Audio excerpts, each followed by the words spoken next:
Hello दोस्तों, RKM Rajasthan digital education platform पर आपका स्वागत है। मैं RK आपको राजस्थान का पूरा सिलेबस विस्तार से करवाऊंगा, जो आपके राजस्थान की हर एग्जाम RAS, SI, पटवारी, ग्राम सेवक तथा राजस्थान पुलिस सभी एग्जामिनेशन के लिए उपयोगी होगी। और मैं आपसे वादा करता हूँ कि हर टॉपिक में जो भी टॉपिक करवाऊंगा विस्तार से करवाऊंगा और कंप्लीट करवाऊंगा, साथ में PDF क्वेश्चन सब कुछ दूंगा। चलो दोस्तों, ये मेरा पहला वीडियो है जो राजस्थान के भूगोल पर मैं राजस्थान में ज्योग्राफी, हिस्ट्री, पॉलिटी, कल्चर सब सब्जेक्ट होती हैं। उसमें से मैं फर्स्ट टाइम में राजस्थान का भूगोल में फर्स्ट टॉपिक राजस्थान की स्थिति एवं विस्तार करवा रहा हूँ।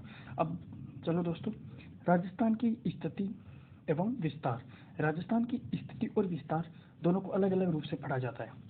राजस्थान की स्थिति पहले होती है राजस्थान की स्थिति। राजस्थान की स्थिति को पढ़ने के लिए हमें दो चीज़ों का ध्यान होना चाहिए। एक तो होना चाहिए मानचित्र का और एक होना चाहिए मतलब कि सूर्य की दिशा एवं हमारी करक, मकर और भूमध्य रेखाओं का। तो हम स्थिति को हम दो प्रकार से डिवाइड करते हैं। एक तो मानचित्र के सापेक्ष राजस्थान की स्थिति बनती है, एक सूर्य के सापेक्ष राजस्थान की स्थिति बनती है। एक तो मानचित्र के सापेक्ष राजस्थान की स्थिति बनती है, एक सूर्य के सापेक्ष राजस्थान की स्थिति बनती है। सूर्य के सापेक्ष राजस्थान की स्थिति में ये सूर्य है वो भूमध्य रेखा पर होता है, कर्क रेखा पे होता है, मकर रेखा पे होता है। तो दोस्तों क्या स्थिति बनती है राजस्थान की, वह सूर्य के सापेक्ष स्थिति होती है। और मानचित्र के सापेक्ष अगर हम स्थिति देखें तो मानचित्र के सापेक्ष हम सबसे पहले मानचित्र के सापेक्ष स्थिति का अध्ययन करेंगे। तो मानचित्र के सापेक्ष अगर राजस्थान की स्थिति देखें तो मानचित्र के सापेक्ष राजस्थान की स्थिति देखने से पहले हमें दिशा ज्ञान और कोणों का ज्ञान होना चाहिए। देखो दोस्तों, आजकल की जितने भी जो कंपटीशन एग्जाम है वो टफ होने जा रही है। तो हमसे ऐसे कोई नहीं पूछता कि राजस्थान की स्थिति है वो भारत में उत्तर पूर्व में है, उत्तर पश्चिम में है, दक्षिण पश्चिम में है, ऐसा कोई नहीं पूछता। आजकल कौन पूछते हैं। तो देखिए दोस्तों, ये हमारा नक्शा है भारत, विश्व, एशिया सबका, ठीक है। इसमें ये उत्तर दिशा है, ये दक्षिण दिशा है, ये पूर्व दिशा है और ये पश्चिम दिशा है। जो उत्तर और पश्चिम दिशा होती है उसके कोण को हम वायव्य कोण कहते हैं। वायव्य कोण कहते हैं। और जो उत्तर और पूर्व दिशा होती है उसके कोण को जो लंबवत 90 डिग्री का कोण बनता है उसको हम ईशान कोण कहते हैं। और जो दक्षिण और पूर्व में बनता है उसे आग्नेय कोण कहते हैं, और जो दक्षिण और पश्चिम में बनता है उसे नेत्रिय कोण कहते हैं। ये दोस्तों मैंने पहले ही लिख लिया था ताकि आपका टाइम नहीं खराब हो, इसीलिए। अब मानचित्र के सापेक्ष हम अगर राजस्थान की स्थिति देखें तो तीन प्रकार से हम राजस्थान की स्थिति देख सकते हैं। पहली स्थिति होती है भारत के सापेक्ष। दूसरी स्थिति होती है वह होती है विश्व के सापेक्ष। और तीसरी होती है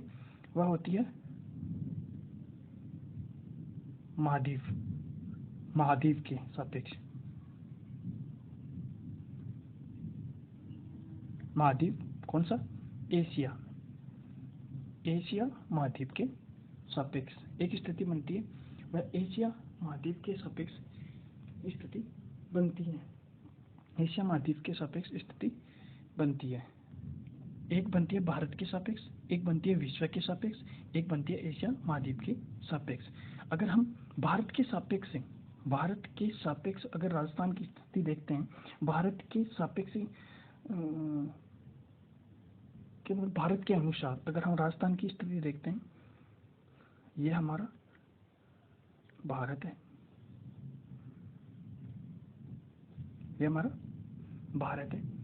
और भारत में हमारा राजस्थान कहाँ है? भारत में हमारा राजस्थान है वह उत्तर और पश्चिम में हमारा राजस्थान है। उत्तर पश्चिम में हमारा राजस्थान है और इसको हम कहते हैं कौन सा, वायव्य कोण। अगर आपसे पूछ लें कि अगर भारत के संदर्भ में राजस्थान की स्थिति कौन से कोण में है, तो वह होती है वायव्य कोण में। वायव्य कोण में भारत के सापेक्ष राजस्थान की स्थिति है। अगर हम विश्व के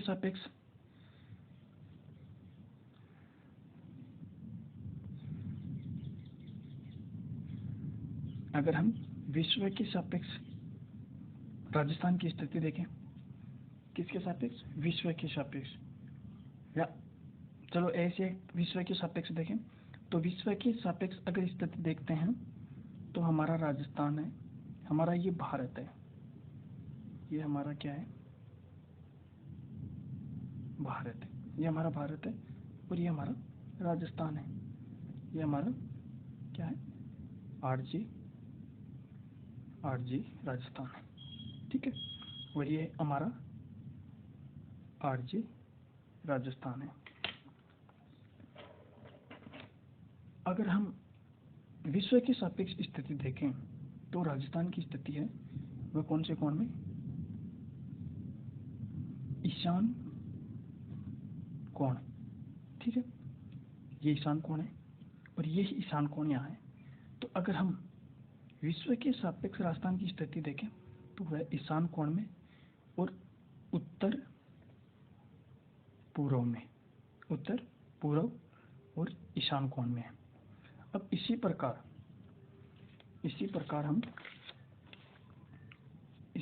हम विश्व के सापेक्ष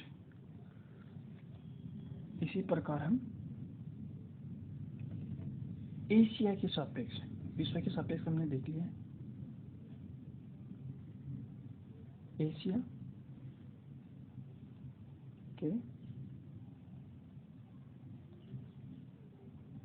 सापेक्ष राजस्थान की स्थिति, एशिया की सापेक्ष राजस्थान की स्थिति अगर हम देखें, एशिया की सापेक्ष राजस्थान की स्थिति हम देखें तो यह हमारा हो गया क्या, एशिया महाद्वीप हो गया, यह हमारा एशिया महाद्वीप है। और एशिया महाद्वीप में अगर हम राजस्थान की स्थिति देखते हैं तो हमारा राजस्थान है इस दिशा में, दक्षिण और पश्चिम। दक्षिण पश्चिम में कौन सा हो गया, इस कोण को बोलते हैं हम नेतृत्व कोण, ये कौन होता है, नेतृत्व कोण। अगर आपसे पूछ ले कि एशिया महाद्वीप के सापेक्ष राजस्थान की जो स्थिति है वह कौन से कोण में है तथा कौन सी दिशा में है, तो वह दक्षिण पश्चिम दिशा में नेतृत्व कोण में स्थित है। कौन, हमारा राजस्थान। अब दोस्तों कुछ विश्व के सापेक्ष कुछ इफेक्ट है, कुछ क्वेश्चंस बनते हैं विश्व के सापेक्ष क्या बनते हैं, कुछ क्वेश्चंस बनते हैं। तो विश्व के सापेक्ष हमारा राजस्थान यहाँ है और ये कौन है, ईशान कोण, ये कौन है, ईशान कोण। ईशान कोण के सापेक्ष हमारे कुछ क्वेश्चंस बनते हैं। कैसे बनते हैं कि यदि अक्षांशीय दृष्टि, दोस्तों आपको पता है ये अक्षांश रेखा होती है जो पश्चिम से पूर्व की ओर जाती है वह अक्षांश रेखाएं होती हैं, और जो उत्तर से दक्षिण की ओर आती है वह देशांतर रेखाएं होती हैं। ये हो गया देशांतर और ये हो गई अक्षांश।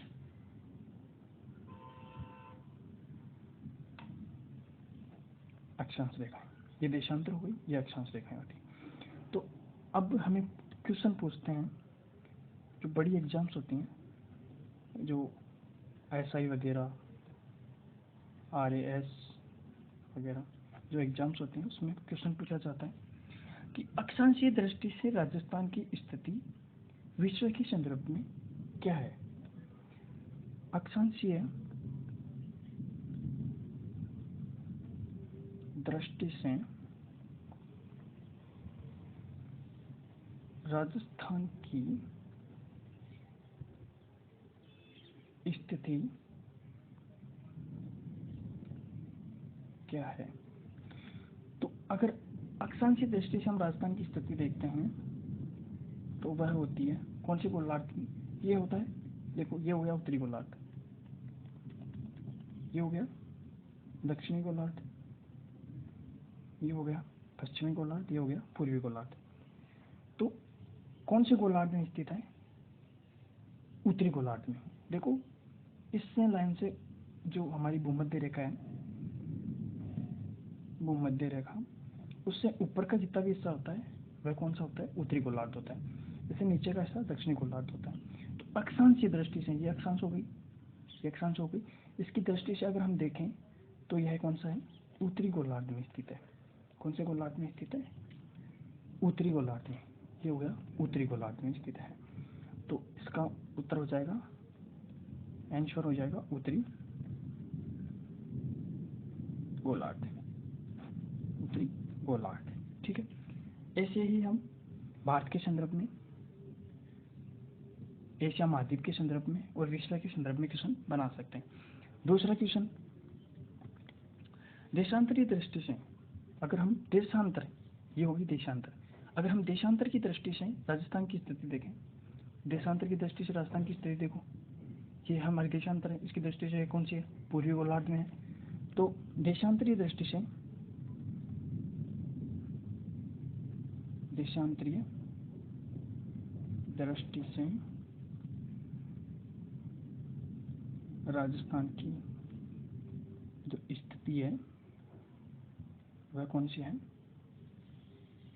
पूर्वी गोलार्ध में। कौन सी गोलार्ध में?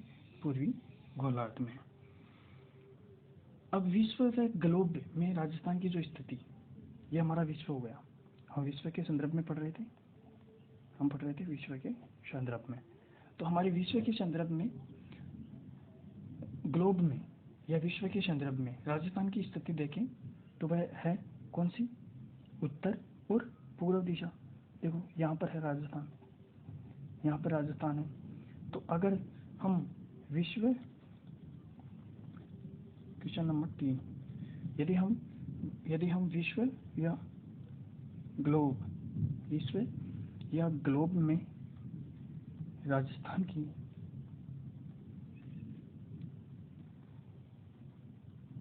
स्थिति देखें तो कौन सी होती है? उत्तर पूर्व, उत्तर पूर्व, उत्तर पूर्व दिशा होती है। कौन सी दिशा? उत्तर पूर्व दिशा। देख लीजिए, मैं बताता हूँ आपको। ये हमारा उत्तर है, ये हमारा पूर्व है। विश्व के संदर्भ में हम देख रहे हैं, तो विश्व के संदर्भ में अगर हम देखें तो विश्व या ग्लोब में, ग्लोब विश्व ही होता है, और विश्व में या ग्लोब में हम अगर राजस्थान की स्थिति देखें तो वह उत्तर पूर्व दिशा में होती है। और कोण पूछ ले आपसे तो कोण भी आप याद रखना, ईशान कोण, ईशान कोण। कौन सा कोण? ईशान कोण या उत्तर पूर्वी गोलार्ध, उत्तर पूर्वी गोलार्ध या ईशान कोण।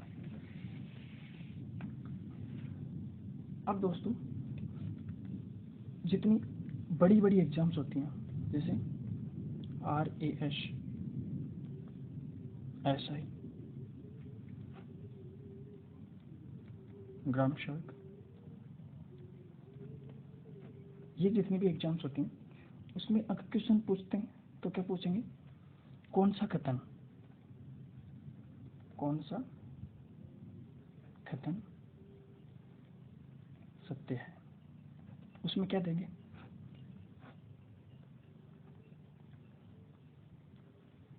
ये कौन दे दिया?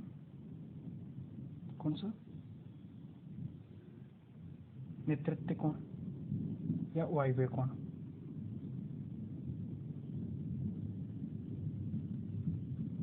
वायव्य कोण, ठीक है, ये दे दिया आपको। कौन सा कोण? नेतृत्व कोण, नेतृत्व कोण, ठीक है। और ये आपको दे दिया कौन सा? आग्नेय कोण। तो इससे ऊपर वाला कौन सा है? ईशान कोण।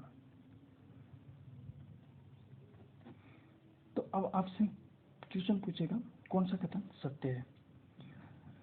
राजस्थान की स्थिति नहीं है, नहीं है, राजस्थान की स्थिति नहीं है।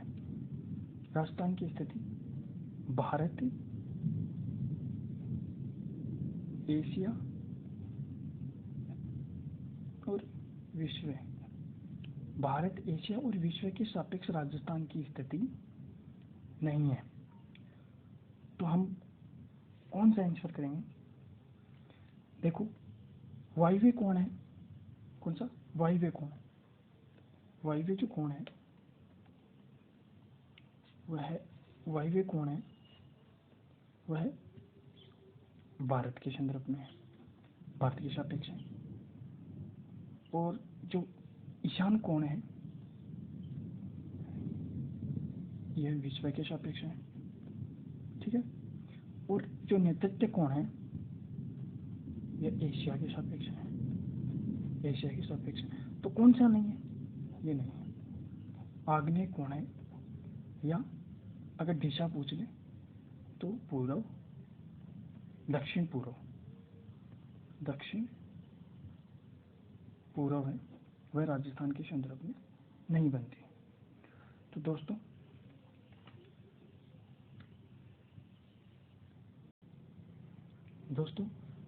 हमारी मानचित्र के सापेक्ष जो स्थिति है वह पूरी हुई। अब हम पढ़ेंगे सूर्य के सापेक्ष हमारी स्थिति, जो हमारी दूसरी कंडीशन होगी। दूसरी कंडीशन क्या है? सूर्य के सापेक्ष राजस्थान की स्थिति। सूर्य के सापेक्ष राजस्थान की स्थिति, यह हमारी पृथ्वी है, यह हमारी पृथ्वी है, और यह हमारा क्या है? सूर्य है, यह हमारा सूर्य है। अब यह हमारी कौन सी कर्क रेखा है, और यह हमारी कौन सी मकर रेखा है। ये कर्क रेखा है और ये मकर रेखा है। और ये जो सूर्य है ये हमारी भूमध्य रेखा है। ये हमारी कौन सी रेखा है? भूमध्य रेखा है। अब हमारा राजस्थान है, अगर हम अभी बात करें तो हमारा राजस्थान है, चलो ये कर्क रेखा यहाँ से मान लो आप, ठीक है। ये हमारी क्या है? कर्क रेखा, ये हमारा राजस्थान है, ठीक है। ये हमारा राजस्थान, ये हमारा राजस्थान है। अब आपको सबको पता है कि राजस्थान की बांसवाड़ा से कर्क रेखा गुजरती है। तो कर्क रेखा होती है वो 23.5 डिग्री उत्तरी अक्षांश होती है, और ये होती है 23.5 डिग्री दक्षिण अक्षांश। 23.5 डिग्री उत्तरी अक्षांश, 23.5 डिग्री दक्षिणी अक्षांश। अब भूमध्य रेखा, भूमध्य रेखा पर जब सूर्य होता है, भूमध्य रेखा पर सूर्य का क्या होता है? सर्वाधिक तापमान होता है। भूमध्य रेखा पर सूर्य का सर्वाधिक तापमान होता है, और सर्वाधिक उच्च वर्षा होती है, ऊंची वर्षा होती है। सर्वाधिक उच्च वर्षा और सर्वाधिक उच्च तापमान होता है, क्योंकि हमारे अमेज़न की जितने भी जो वन है वह कहाँ पर है? वो मध्य रेखा के आसपास। सदाबहार वन वो भी भूमध्य रेखा के आसपास है। जो अमेज़न की जो है, जो अमेरिका का, ब्राज़ील का, दक्षिणी भारत का और अफ्रीका का कुछ क्षेत्र है वह भूमध्य रेखा के टच में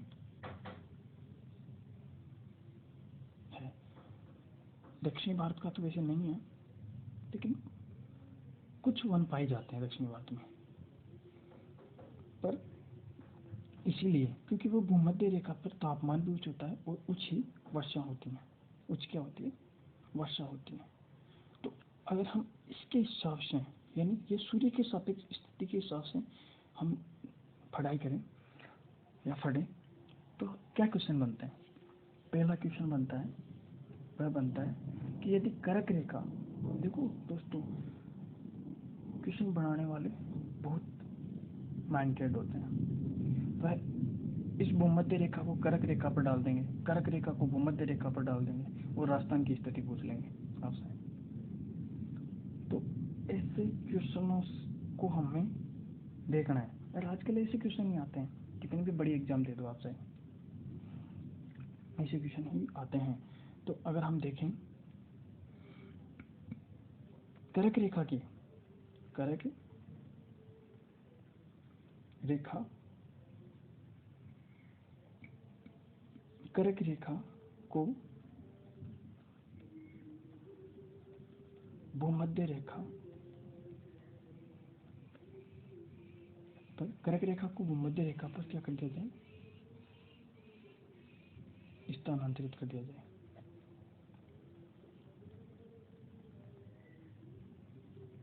यदि कर्क रेखा को भूमध्य रेखा पर स्थानांतरित कर दिया जाए तो राजस्थान की स्थिति क्या होगी?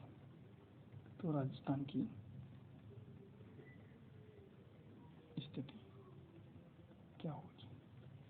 अगर कर्क रेखा को भूमध्य रेखा से स्थानांतरित कर दिया जाए तो राजस्थान की स्थिति क्या होगी?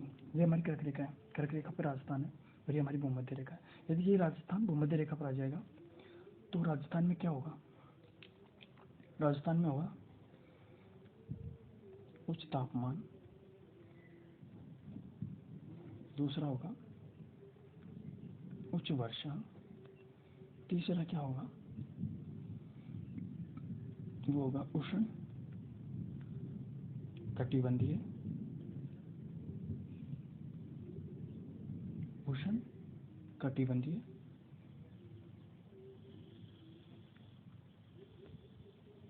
सदाबहार वन, उष्ण कटिबंधीय सदाबहार वन। ये राजस्थान की स्थिति बनेगी। कब? ये राजस्थान की स्थिति बनेगी कब? जब कर्क रेखा है वो भूमध्य रेखा पर आएगी, तो ये राजस्थान की स्थिति बनेगी। ये सीधा सीधा इफेक्ट है, ठीक है, ये सीधा सीधा। अब दोस्तों आपको ऐसा भी नहीं देगा, वह दे देगा उच्च तापमान उच्च वर्षा, और इसकी जगह पर नाम चेंज कर देगा। उष्ण कटिबंधीय सदाबहार वन की जगह वह नाम चेंज कर देगा। क्या नाम चेंज करेगा? वह करेगा भूमध्य रेखीय सदाबहार वन। जो उष्ण कटिबंधीय सदाबहार वन है उसको भूमध्य रेखीय सदाबहार वन भी कहते हैं। कहाँ पर? अफ्रीका में, अफ्रीका में खाया जाता है। अब इन्हीं वनों को क्या कहते हैं? ऐसे देख लो, उपनाम, उपनाम। दूसरा बोलते हैं, वह बोलते हैं सेलवास वन, सेलवास वन, वह बोलते हैं ब्राजील में। तीसरा बोलते हैं शोलाश वन, शोलाश वन, वह बोलते हैं दक्षिणी भारत में। तो ये भी हमें याद रखना, ये उष्ण कटिबंधीय सदाबहार वन के ही उपनाम है। तो उच्च वर्षा, उच्च तापमान उच्च वर्षा और शैलवाश वन, उच्च तापमान उच्च वर्षा और शोलाश वन, उच्च तापमान उच्च वर्षा भूमध्य रेखीय सदाबहार वन, उच्च तापमान उच्च वर्षा उष्ण कटिबंधीय सदाबहार वन, उष्ण कटिबंधीय सदाबहार वन। राजस्थान में, चलो दोस्तों आगे देखते हैं कि राजस्थान में वर्तमान में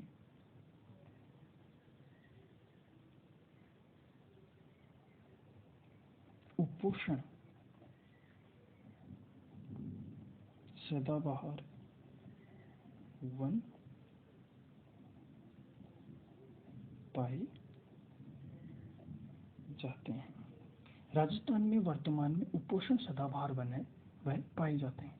उपोष्ण सदाबहार वन पाए जाते हैं। नोट, ये नोट में लिख लो, नोट में लिख लो। अब हम सूर्य के सापेक्ष और स्थिति की बात करें तो ये हमारा सूर्य है, ये हमारी पृथ्वी है, ये पृथ्वी सूर्य के सापेक्ष ब्रह्मांड में चक्कर लगाती है, सूर्य के अनुदिश चक्कर लगाती है। ये हमारी कर्क रेखा है, ये हमारी मकर रेखा है, ये हमारी भूमध्य रेखा है। ये हो गई कर्क, मकर,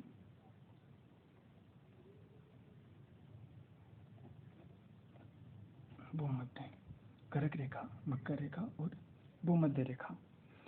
अब अगर सूर्य है वह यहाँ से चलकर यहाँ पर आएगा और यहाँ से चलकर यहाँ पर आएगा, तो यहाँ पर क्या बनेगी, यहाँ पर तो बनेगी मकर संक्रांति, यहाँ पर बनेगी कर्क संक्रांति,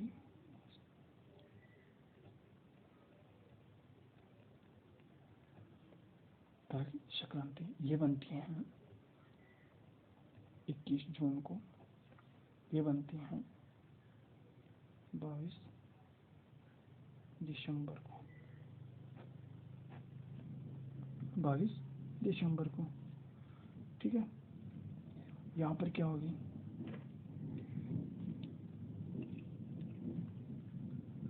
यहाँ पर होगी,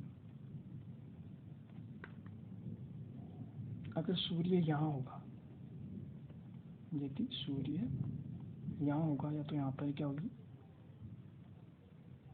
शीत ऋतु, और यदि सूर्य यहाँ पर होगा और यहाँ पर होगी ग्रीष्म ऋतु। ठीक, ये एक इफेक्ट है दोस्तों। यदि सूर्य यहाँ होगा ना तो यहाँ पर शीत ऋतु होगी, और अगर यहाँ पे सूर्य होगा तो यहाँ पे शीत ऋतु होगी, कर्क रेखा पे शीत ऋतु होगी। और अगर यदि सूर्य कर्क रेखा पर होगा तो मकर रेखा पर शीत ऋतु होगी, और यदि मकर रेखा पे होगा तो कर्क रेखा पे शीत ऋतु होगी। और तो यदि कर्क रेखा पे सूर्य है तो यहाँ पर ग्रीष्म ऋतु होगी। ग्रीष्म ऋतु होगी तो यहाँ पर दिन क्या होगा, बड़ा, और रात क्या होगी, छोटी। यहाँ पर क्या होगा, दिन छोटा और रात क्या होगी, बड़ी। दिन छोटा और रात क्या होगी, बड़ी।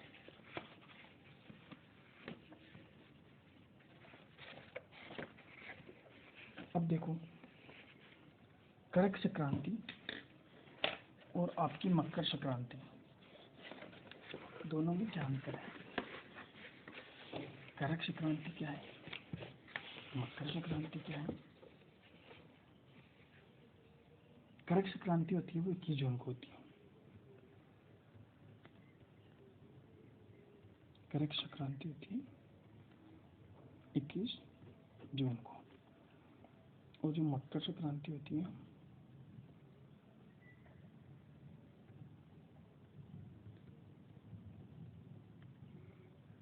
वो होती है 22 दिसंबर को, 22 दिसंबर को। अब जो कर्क संक्रांति होती है वह क्या होती है, सूर्य का कर्क रेखा पर सीधा चमकना, सूर्य का कर्क रेखा पर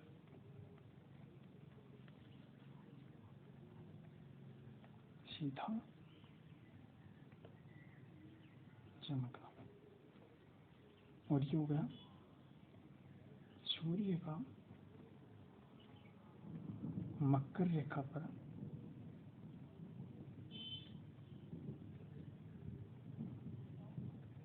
सीधा चमकना।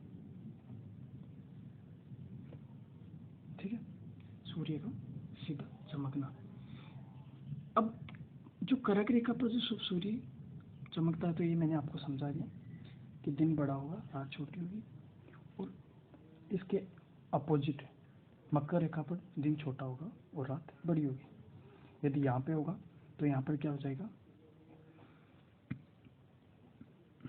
दिन बड़ा और रात छोटी। ठीक है, और इसके विपरीत ही ये हो जाएगा, ये बड़ा की जगह छोटा हो जाएगा और ये छोटी की जगह बड़ा हो जाएगी। ठीक है दोस्तों, छोटी की जगह बड़ी हो जाएगी। अभी दोस्तों आगे हो रहे हैं।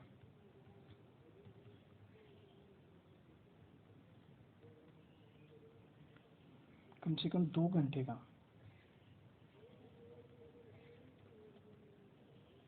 2 घंटे की क्लास है, स्थिति और विस्तार की। तो दोस्तों मैं आपको पूरा करवाऊंगा, ऐसी बात नहीं, पर आपसे थोड़ा सा कुछ मांग रहा हूँ कि आप लाइक कीजिए, शेयर कीजिए, ताकि मैं आगे, ये मेरा फर्स्ट वीडियो है, ये मैंने आपको शुरू में ही बताया था, ये मेरा फर्स्ट वीडियो है, और आगे मैं और वीडियो बना सकूँ, अच्छे से आपको पढ़ा सकूँ। अगर कोई गलती हो तो उसके लिए सॉरी, पर मैं ये समझता हूँ कि ये इफ़ेक्ट सबसे अच्छा इफ़ेक्ट मेरी तरफ से सबसे अच्छा है। और ये मेरे खुद के नोट्स बनाता हूँ मैं, और मैं आपको वही नोट्स बता रहा हूँ और ऐसे ही आपको मैं पढ़ा रहा हूँ जैसे मैं खुद पढ़ता हूँ। दोस्तों अगर अच्छा लगे तो आगे शेयर कीजिए और भाई को प्यार दीजिए, ताकि मैं और आपको पूरे टॉपिक, मैं आपको गारंटी के साथ कह सकता हूँ कि राजस्थान के पूरे टॉपिक में आपको टॉपिक वाइज करवाऊँगा और नोट्स क्वेश्चंस सब बताऊँगा और सबके PDF वगैरह सब दूँगा। लेकिन इसके लिए मुझे आपकी सहमति, प्यार चाहिए। थैंक यू दोस्तों।